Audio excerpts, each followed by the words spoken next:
I want to do is to start with a short video that I hope can help to set the scene for everybody.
My overview, basically, I want to cover I'll try and do this in about 40 minutes, just so that we have plenty of time for a few questions.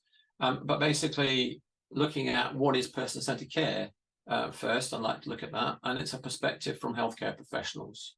Then look at the significance of becoming trauma-informed, emotions and emotional health. What are they? What is it?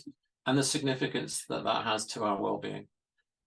I think importantly then the consequences of a block in the flow of an energy, and I'll explain what I mean by that.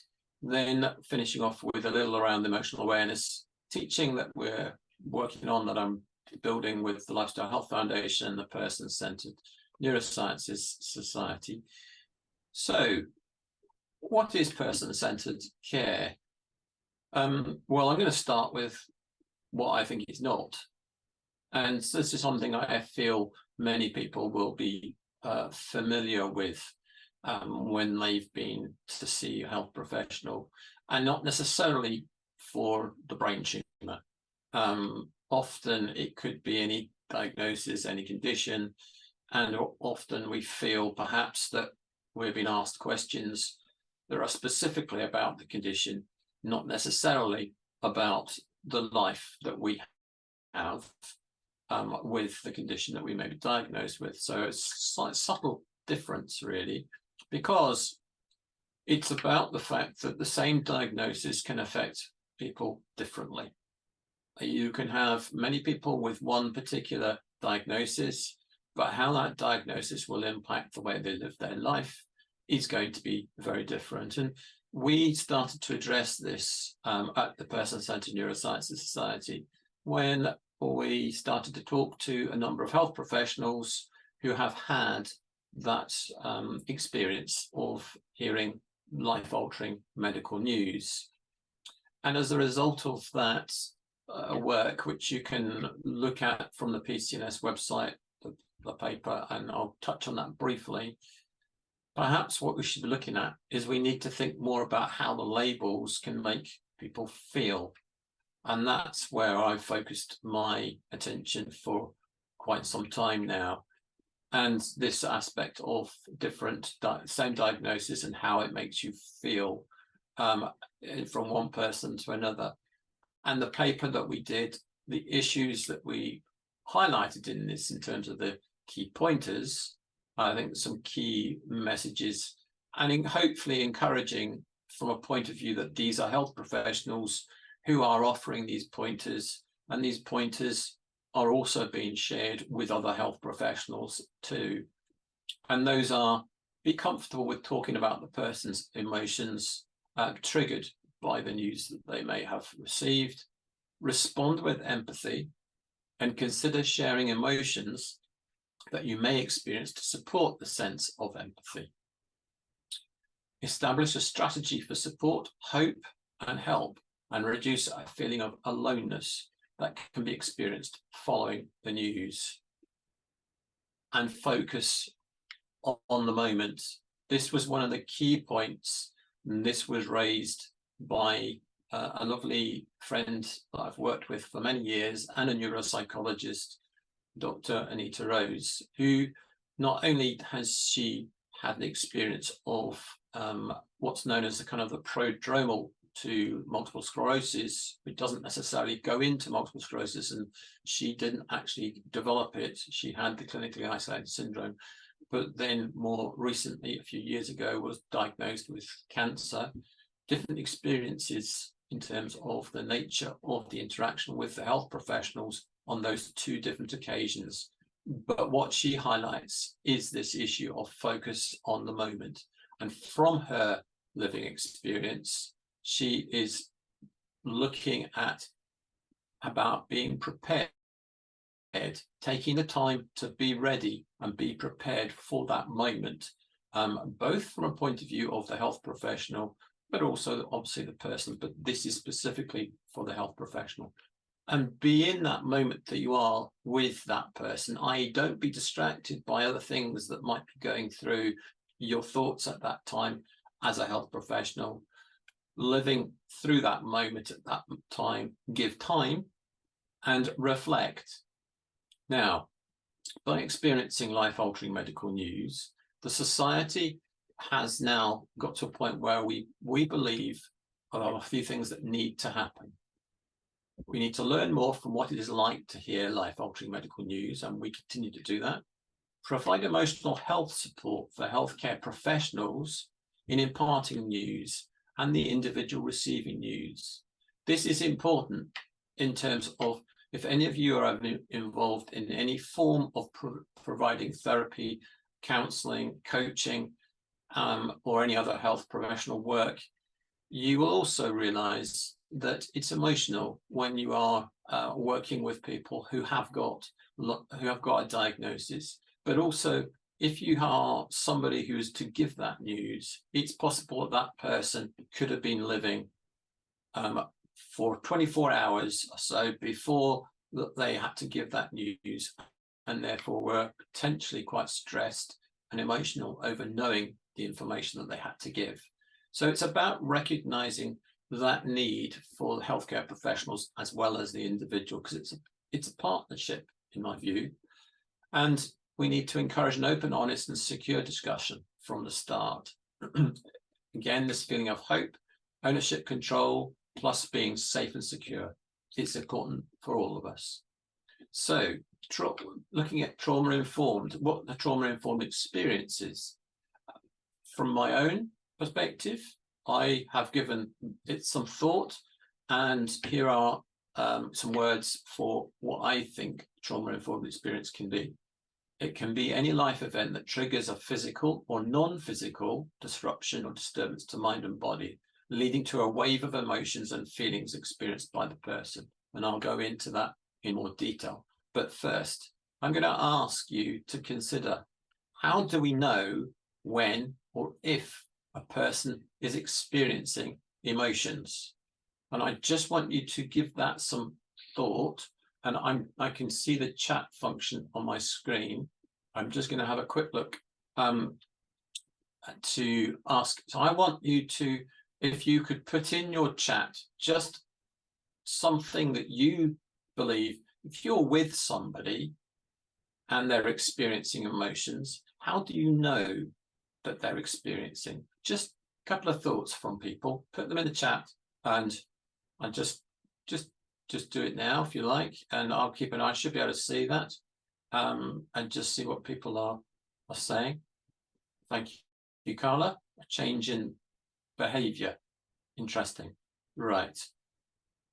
Yeah. Rachel's put a nice one. Voice, tone, body language. Absolutely, it can show in the body of vulnerable. Yeah, they start to cry, weepy. Absolutely bang on. That's great. Thank you. So what I'm going to show you is exactly that. You know, because you see it. You can see changes. So there's something visual that you are seeing, which means something has been happening. Now, another thought for you, another question. What words do you experience that connects these 4 images? Can you just give me 1 or 2, a word that you think, just one word that you feel connects all 4 of these? Thank you as well. So I've got, yeah. Fabulous. Thank you everybody for that. So would it surprise you if I showed you that I'd already put the words in? The ones that I know to be the most prominent words that come up with these pictures: care, comfort, love. I saw nurturing coming through there as well. They're all relative to that. They're all related to these words. Security is so important. That is where I'm going to take you in to the next part, and that is emotions and emotional health. What are they? What is it? And the significance to our well-being. So, first step, we need to be making sense of our emotions.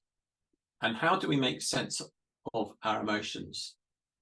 So that is about how and when we start to experience emotions. This might interest you. So for some of you may have heard of something called the limbic system. This is an area of the brain, and it is simply connected to process and make sense of the world. That word sense is important, and I'll come to that eventually.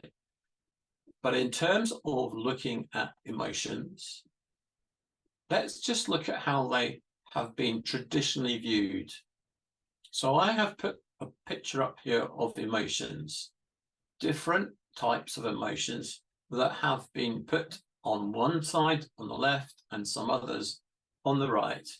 Now, I'm guessing that most of you will know what sits on the left and on the right in terms of how we would categorize these emotions. Anybody want to hazard a guess and just stick a couple of words in there, or a word that you think is how we categorize these generally as emotions? I'm just looking on the chat to see. Thank you, Beth. That's it. Thank you. Everybody is putting that in. Rachel and interesting, Anita. I will come to that in a minute. So in terms of the general gist of this, bang on, positive and negative. And I'm going to talk about that in a bit more in a second. So I'm coming on to exploring the senses, because feelings, etc., that I need to mention. If senses feed our feelings, do feelings impact actions and reactions? So your senses, obviously bodily, are those senses that we have, that we hear, we see, we feel, etc. And do the feelings therefore impact our actions and reactions at the level of a growing brain? Well, I would suggest if you look at this one, which we can refer to as brain training, many people may have seen read about the story over the ducklings and how they will, I think it is the ducklings, or whether it's a goslings previously, but they follow a human, thinking that human is the parent, and they're trained that way. But the more classical one is obviously the dog and the bell. I don't know how many of you will have heard of Pavlov, and Pavlov's dogs, which are very famous, and the conditioning that those bells did. So that is what I'll call a form of, move my slide, there we go, domestication or conditioning. So that process involves a wiring and a firing at the neuronal level, i.e. at your nerves. And what we have heard, most of us will have heard of this word neuroplasticity, in terms of our ability to shape and to be able to regenerate after injury, in terms of the ability for the nerves to regrow, etc. But obviously that neuroplasticity is there from the beginning when we are going through a developmental stage. So it's fundamentally important in the wiring and the firing of the developing brain, as well as the brain that goes through injury. So moving on to the next point is looking at, can emotions influence thoughts? And if I show you this particular picture, we've all had experience of this kind of aspect, which, well, I'll just call it temper tantrum. But it often ends up in the child receiving attention. So the emotions that are going through the child are very much having an impact on thoughts. And when you have that emotion and those thoughts, it's important to consider this point. When did you experience your very first thought? Question one. Just give that some thought, I was about to say. So yeah, if you think that went through, when did you experience your very first thought? Not a memory, but a thought. And I would hazard a guess that it's a very difficult question to answer, because we don't really know when we had that very, very first thought. The other one related to that is, if I didn't know what words were, how would I think? And some people perhaps are visually motivated, and therefore a visual is something that might trigger thoughts. But are those thoughts that are being triggered going to be words, or are they going to be more pictures? And are they going to relate to emotions that you're going to experience? I would suggest that 90% of people's thoughts are going to be very much around words, because when you think about your actions and what you're going to do, like, for example, it's lunchtime and I'm feeling a bit hungry. The feeling of hunger is one thing, and you will feel that, but then I'm just thinking I'm going to have something to eat. Well, that's a form of words that just come into me. So those words are very, very important because they have emotion. The emotional power of words is huge. And that's what a lot of us perhaps don't always recognize. And the reason why words have become so significant and powerful for me is I realized that it was words that triggered my initial trauma and shock. And it wasn't just that experience for me. It was hearing about my father's own childhood experience, when it was a form of words that led to a major trauma for him. In both cases, they were totally unintentional. However, mine were, do you mind taking a seat? The doctors are looking at your scans and they need to come and talk to you. Well, that was it. So as you see, words trigger lots of thoughts, other thoughts, and emotions. And this is quite a key graphic, which I want to focus on for a second, because I think this will be something that will be of interest. So we have the emotions in the middle, and those emotions are interrelated to your thoughts and beliefs and your values. They're also interrelated to actions, reactions, interactions. and I will also add into that responses. So linked to emotions, we do have what I will call instinctive or primitive feelings, which is slightly lower level of your awareness in terms of the connection between your actions and feelings, etc. So you'll have a primitive feeling, an instinctive feeling that have come in through your senses, and often you react. You don't respond, but you react, and I'll come to that. And all of that leads to forms of conditioning as well. But your thoughts, your beliefs, and your values, those can actually directly interact with your actions, reactions, and interactions. Now, this is where we come into the significance of emotions, and also those emotions as an energy, because emotions are energy in motion, i.e. the actual word, if you think about it, motion, is movement in energy. So emotional health is, for me, an uninterrupted bi-directional relationship, enabling the timely and appropriate free expression of all emotions to support a person's health and well-being. Bi-directional in the sense that your health and well-being will feed your emotions, and your emotions will feed back into your health and well-being. So it works both ways, and that flow has to be moving. What's the science of emotional health?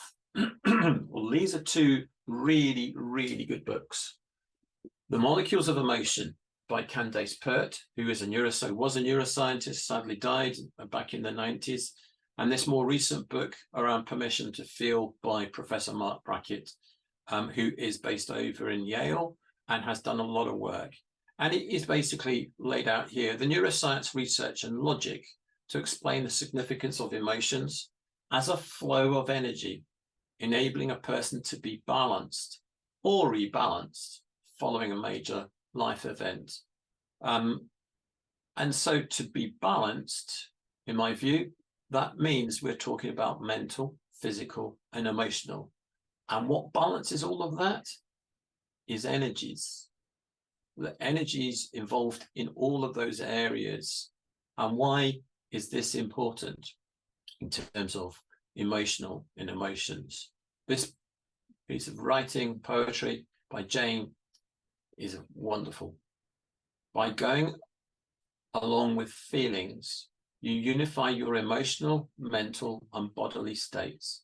When you try to fight or deny them, you divorce yourself from the reality of your being. So let's have a look at the consequences of blocking the flow of energy. And this connects with my own living experience.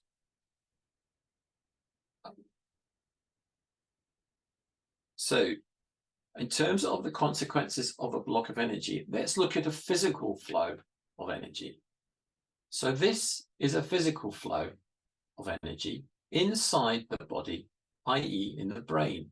And I'm going to just press the play button here and just watch what happens on the screen. You're going to see change of color going through into that. And repeats, and it comes in, you can see a magnified version.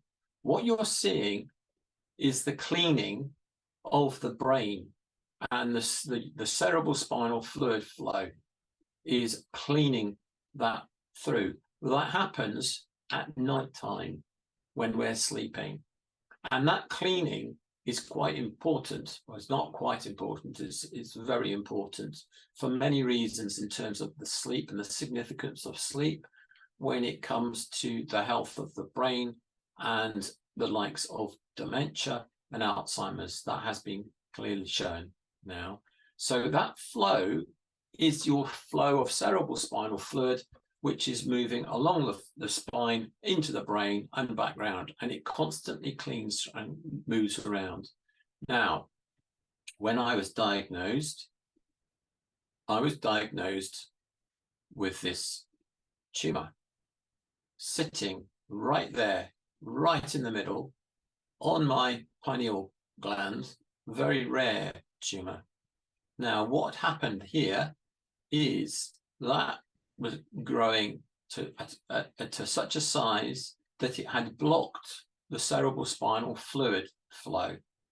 So with a blockage of that flow, that led to a blockage of energy, i.e. the moving of that fluid is an energy. And what were the consequences of that blockage? It disrupted my balance, it impaired my memory, it broke my sleep, it created muddled thinking, and essentially I lost an awareness of space and time. That part was the scariest moment for me, because I came out of the bathroom, walked out the bathroom at night time, and I was going back to the bedroom and missed the bedroom door. So I knew something was very important and was going wrong. So that's all to do with the blockage of an energy that we can kind of see and know through the fluid. What about an energy that we can't see, a non-visible energy? Well, I'm going to show you this from a point of view of helping to demonstrate that you can actually visualize it in such a way. If you imagine this man, he's blowing energy out of his body and into that balloon. That is a flow of energy. We're making it visible by using a balloon. And of course, that balloon came out of our packet and it was flat. There was nothing in it. You blow it, you move the energy into that balloon. And because it's got that shape and it got a certain amount of elasticity, it can move to a point, but then it can't do any more. And of course, with that blockage, we all know what will happen. And if they hadn't got to me at the time that they did, I wouldn't be here today giving you this presentation. I know that because I know, unfortunately, of somebody who had a very similar situation to me and they didn't get to him in time. So an energy flow, there are visible signs of an energy flow. And those visible signs, they require an internal chemical change to take place. I.e., if you blush, there's embarrassment linked with that blushing. That means that there is an internal chemistry going on. So the blood flow change, other changes, your heart rate change, your breathing rate change, they're all chemical changes that require a chemical interaction at a signal, receptor, and effect level. And that's where the molecules of emotion also is such a good read for this, because we have our bodily systems, endocrine, nervous, immune, and heart as 4 key areas. And every one of those has a particular molecule. We call them hormones in the endocrine system. We call them neuropeptides, generally for the function of the neurotransmitters as well. Then we call them cytokines for the immune system, and plasma proteins, other proteins in the heart. But the signal binds the receptor. When that happens, you have an effect. And that is basically what's happening with blushing. Now, what happens if you block that, i.e., you suppress that emotion? That signal, and the mind is stepping in at this point, is stopping the body from being receptive. It's not allowing the body to be receptive to that signal. Well, if you don't do that, you don't allow it to be receptive, the signal builds up because it's got nowhere else to go. And that triggers a balance issue. You become physically and mentally imbalanced. As I showed you, what I mean by when I say physically and mentally imbalanced, I lost my ability to think clearly, which is a mental function. I lost my ability to balance properly physically, so I lost both of those functions, etc. What's the consequences of that imbalance, the long-term consequences, well, I think you're beginning to get the gist probably of what I'm saying. You are going to have issues physically and you're going to have issues mentally. And actually, believe it or not, the research I did for my PhD in the world of neuroscience and immunology, I couldn't quite believe it, went back into it after I did that, which was way back in the 90s, that was 93. And it's given me the research and the data that connects everything I've been saying with conditions such as migraine and fibromyalgia with an imbalance of certain neuropeptides. So the important part about everything I've been saying, of course, is can we prevent or can we correct this emotional imbalance? And I'm getting towards, I've got another sort of 5 or so minutes, so I'll focus on this. And that is, so I want to look at, why do we have emotions? Let's look at that. We have those emotions, and that is connected to the fact that we have instinctive, primitive feelings as well. Think about your if you have a pet dog, think about that as well, and I'll come on to that in just a second. Feelings and emotions, they drive actions. They drive the fight, or freeze response. Those feelings and emotions, they tell others that we're dealing with stresses and that we may need support. But importantly, and most important for me, they have wisdom. They have intelligence. They tell us that something important in our life is changing or needs attention, i.e. it's a wisdom that supports life, the survival instinct, the fact that we feel fear. What would happen if animals didn't feel fear? I felt fear, and I wanted to survive and live my life. That blanket, that picture that I put up earlier on, came from my own experience of the shock, and I needed a blanket, and I also needed a sweet cup of tea. At the time, I was totally and utterly in shock. And that fear is natural. It's a natural instinct that we need it, though. So we shouldn't be frightened of fear. That paradox that we have, fear is essential. But let's look at it from a point of view of our emotions and types of emotions. Remember, we said positive and negative as the original. And that's, I think we need to look at this more seriously, and we need to evolve a conventional view from this into one to do with survival of the fittest, which means changing positive and negative into doing about being safe and secure and looking at fight or flight. So they have a function, and that's important. And this whole aspect of becoming aware of your emotions and your feelings is where I'm building this emotions awareness teaching program.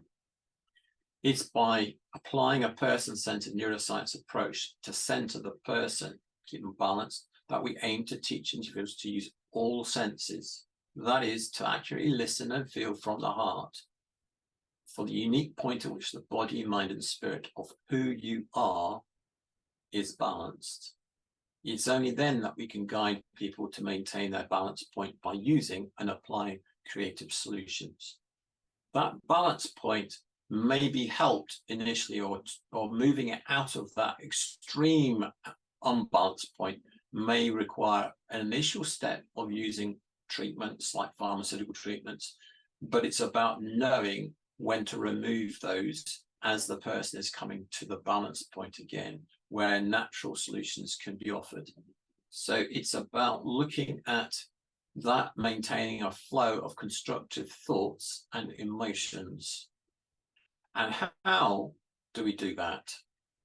Well, one of the techniques that I'm going to just show you, and I'm going to introduce to you now as we come towards the end, is I want you to look at these pictures.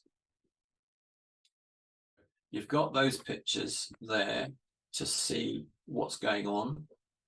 And basically there is one aspect of in all of those pictures that is connecting all of them. And the picture that helps to do that is this picture. So I'm going to quickly ask you, just if you can, put in the chat function with the help of that fifth picture, what is it that you are seeing that connects all four of these pictures and the fifth? Well, actually, no, it's more than the four. I'm talking about 1, 2, 3, 4, 5, and the sixth one on top. Emotive reactions, imagination. Anybody else like to put in what they're seeing? Just a few more would be great. Just put in what you just looking. Okay. Interesting.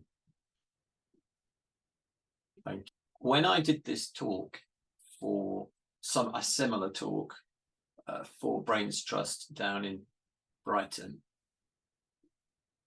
I started to do something with the audience, and it's fascinating. I started to do what I'm actually starting to do now. And I don't know if any of you will pick up what I'm doing. Would anybody like to put into the chat function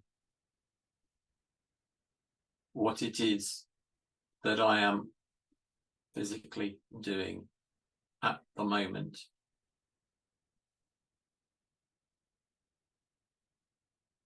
Brilliant. Brilliant. Lauren, thank you that has given me goosebumps, because I was in the car with a very nice man a few weeks ago, and I started to use this technique with him. And basically, you're right, you're all right. You've all said, and Bridget, you got it bang on. I'm putting space. I'm using space, and that's the word that connects all those pictures, is space. It's what you cannot see that enables you to see what you can. I did this with a few people the other day from my van here in Tunbridge at the food and drink show, pointed them to a tree, asked them to tell me what is it that tells them that that's a tree. And the point was, it's the space around the tree that enables you to see the shape. If there was no space whatsoever around the tree, you wouldn't see the tree. You couldn't see the shape. And the space is important, because what Lauren has mentioned about relaxing us, I'm speechless, because this is what happened to my friend Harold Walter in the car. I started to do this, and he said, I started to notice my heart rate slow. I started to notice my breathing slow. I just started to take notice of different things. And then he said, I started to notice I could understand more clearly what you were saying. And that happened with somebody the other week at one of our neuro cafes. The man, unbeknownst to me, had a hearing impediment. And he said, I find it very difficult to be in a room full of people. He said, when you started to slow down, I could hear and I could understand so much more. So the fundamental part here is introducing the space between the words that I've been using. Now, if words are what you use to think with,